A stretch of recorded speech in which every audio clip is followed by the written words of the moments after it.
ஞாயிறு தியானத்திற்கான வேத பாடங்கள். தியான தலைப்பு ஆண்டவரை போற்றுக. தொழுகை. பழைய ஏற்பாட்டு பகுதியாக யாத்திராகமம் 9ஆம் அதிகாரம் வசனங்கள் 1 முதல் 7 முடிய. யாத்திராகமம் 9 வசனங்கள் 1 முதல் 7 முடிய. பின்பு கர்த்தர் மோசேயை நோக்கி, நீ பார்வோனிடத்தில் போய் எனக்கு ஆராதனை செய்ய என் ஜனங்களை போகவிடு, நீ அவர்களை விடமாட்டேன் என்று இன்னும் நிறுத்தி வைத்தாயாகில் கர்த்தருடைய கரம் வெளியில் இருக்கிற உன் மிருக ஜீவன்களாகிய குதிரைகளின் மேலும் கழுதைகளின் மேலும் ஒட்டகங்களின் மேலும் ஆடு மாடுகளின் மேலும் இருக்கும். மகா கொடிதான கொள்ளை நோய் உண்டாகும். கர்த்தர் இஸ்ரவேலின் மிருக ஜீவன்களுக்கும் எகிப்தியரின் மிருக ஜீவன்களுக்கும் வித்தியாசம் பண்ணுவார். இஸ்ரவேல் புத்திரருக்கு உரியவைகள் எல்லாவற்றிலும் ஒன்றும் சாவதில்லை என்றார். மேலும் நாளைக்கு கர்த்தர் இந்த காரியத்தை தேசத்தில் செய்வார் என்று சொல்லி, கர்த்தர் ஒரு காலத்தை குறித்தார் என்றும் எபிரேயருடைய தேவனாகிய கர்த்தர் சொல்லுகிறார் என்றும் அவனிடத்தில் சொல் என்றார். மறுநாளில் கர்த்தர் அந்த காரியத்தை செய்தார். எகிப்தியருடைய மிருக ஜீவன்கள் எல்லாம் செத்து போயிற்று. இஸ்ரவேல் புத்திரரின் மிருக ஜீவன்களில் ஒன்றாகிலும் சாகவில்லை. பார்வோன் விசாரித்து இஸ்ரவேலரின் மிருக ஜீவன்களில் ஒன்றாகிலும் சாகவில்லை என்று அறிந்தான். பார்வோனுடைய இருதயமோ கடினப்பட்டது, அவன் ஜனங்களை போக விடவில்லை என்பதே. தேவனுக்கே மகிமை உண்டாவதாக. நிருப பாடமாக பரிசுத்த யோவானுக்கு வெளிப்படுத்தின விசேஷம் 5ஆம் அதிகாரம் வசனங்கள் 1 முதல் 14 முடிய. வெளிப்படுத்தின விசேஷம் 5 வசனங்கள் 1 முதல் 14 முடிய. அன்றையும் உள்ளும் புறம்பும் எழுதப்பட்டு 7 முத்திரைகளால் முத்திரிக்கப்பட்டிருந்த ஒரு புஸ்தகத்தை சிங்காசனத்தின் மேல் வீற்றிருக்கிறவருடைய வலது கரத்திலே கண்டேன். புஸ்தகத்தை திறக்கவும் அதன் முத்திரைகளை உடைக்கவும் பாத்திரவான் யார் என்று மிகுந்த சத்தமிட்டு கூறுகிற பலமுள்ள ஒரு தூதனையும் கண்டேன். வானத்திலாவது பூமியிலாவது பூமியின் கீழாவது ஒருவனும் அந்த புஸ்தகத்தை திறக்கவும் அதை பார்க்கவும் கூடாதிருந்தது.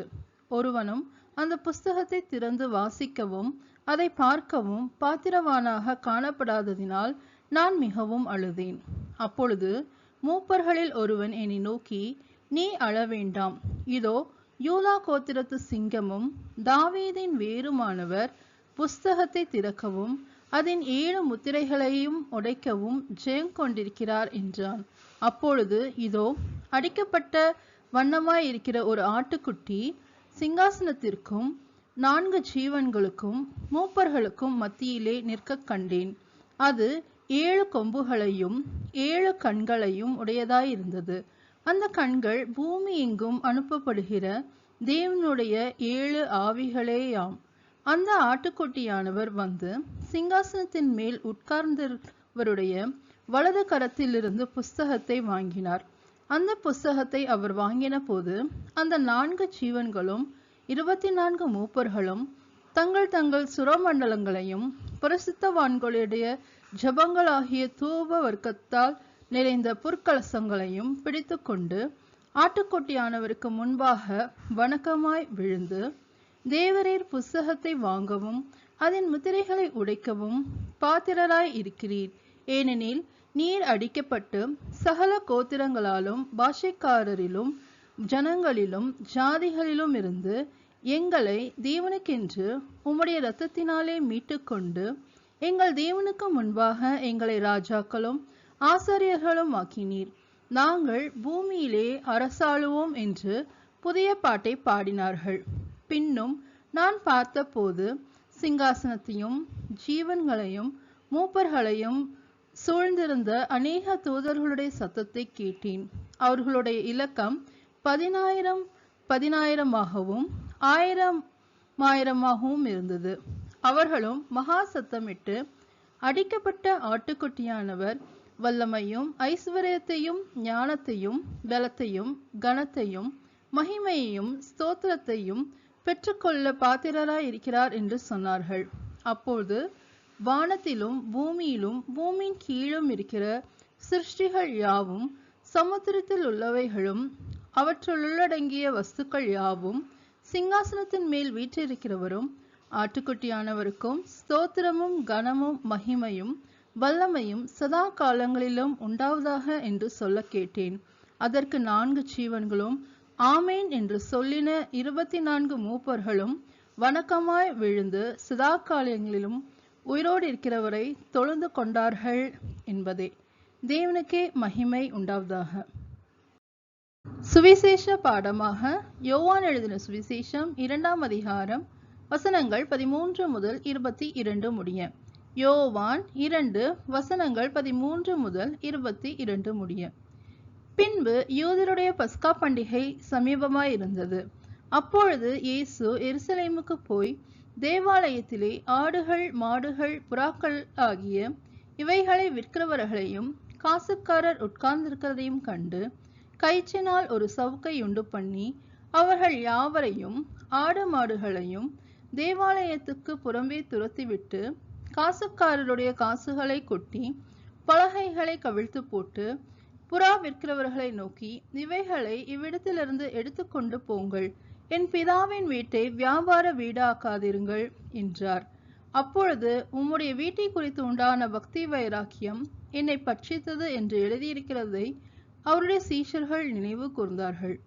அப்பொழுது யூதர்கள் அவரை நோக்கி, நீர் இவைகளை செய்கிறீரே, இதற்கு என்ன அடையாளத்தை எங்களுக்கு காண்பிக்கிறீர் என்று கேட்டார்கள். இயேசு அவர்களுக்கு பிரதியுத்தரமாக, இந்த ஆலயத்தை இடித்து போடுங்கள், 3 நாளைக்குள்ளே இதை எழுப்புவேன் என்றார்.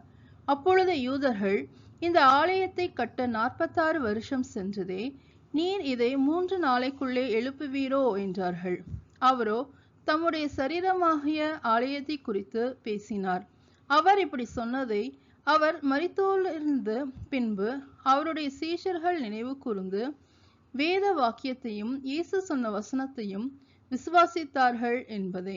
தேவனுக்கே மகிமை உண்டாவதாக.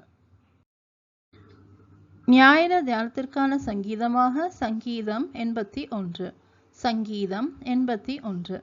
நம்முடைய பலனாகிய தேவனை கெம்பீரமாய் பாடி யாக்கோபின் தேவனை குறித்து ஆர்ப்பரியுங்கள். தம்பூரு வாசித்து வீணையையும் இனிய ஓசையான சுரமண்டலத்தையும் எடுத்து சங்கீதம் பாடுங்கள். மாதப்பிறப்பிலும் நியமித்த காலத்திலும் நம்முடைய பண்டிகை நாட்களிலும் எக்காலம் ஊதுங்கள். இது இஸ்ரவேலுக்கு பிரமாணமும் யாக்கோபின் தேவன் விதித்த நியாயமுமாய் இருக்கிறது. நாம் அறியாத பாஷையை கேட்ட எகிப்து தேசத்தை விட்டு புறப்படுகையில் இதை யோசேப்பிலே சாட்சியாக ஏற்படுத்தினார். அவன் தோளை சுமைக்கு விலக்கினேன், அவன் கைகள் கூடைக்கு நீங்களாக்கப்பட்டது. நெருக்கத்திலே நீ கூப்பிட்டாய், நான் உன்னை தப்புவித்தேன். இடி முழக்கம் உண்டாகும் மறைவிடத்திலிருந்து உனக்கு உத்தரவு அருளினேன். மேரிபாவின் தண்ணீர்களிடத்தில் உன்னை சோதித்து அறிந்தேன். என் ஜனமே கேள், உனக்கு சாட்சியிட்டு சொல்லுவேன். இஸ்ரவேலே, நீ எனக்கு செவி கொடுத்தால் நலமாயிருக்கும். உனக்குள் வேறு தேவன் உண்டாயிருக்க வேண்டாம். அந்நிய தேவனை நீ நமஸ்கரிக்கவும் வேண்டாம். உன்னை எகிப்து தேசத்திலிருந்து புறப்பட பண்ணின உன் தேவனாகிய கர்த்தர் நானே. உன் வாயை விரிவாய் திற, நான் அதை நிரப்புவேன். என் ஜனமோ என் சத்தத்துக்கு செவி கொடுக்கவில்லை. இஸ்ரவேல் என்னை விரும்பவில்லை. ஆகையால் அவர்களை அவர்கள் இருதயத்தின் கடினத்திற்கு விட்டுவிட்டேன். தங்கள் யோசனைகளின் படியே நடந்தார்கள். என் ஜனம் எனக்கு செவி கொடுத்து இஸ்ரவேல் என் வழிகளில் நடந்தால் நலமாயிருக்கும். நான் சீக்கிரத்தில் அவர்கள் எதிராளிகளை தாழ்த்தி என் கையை அவர்கள் சத்துருக்களுக்கு விரோதமாக திருப்புவேன்.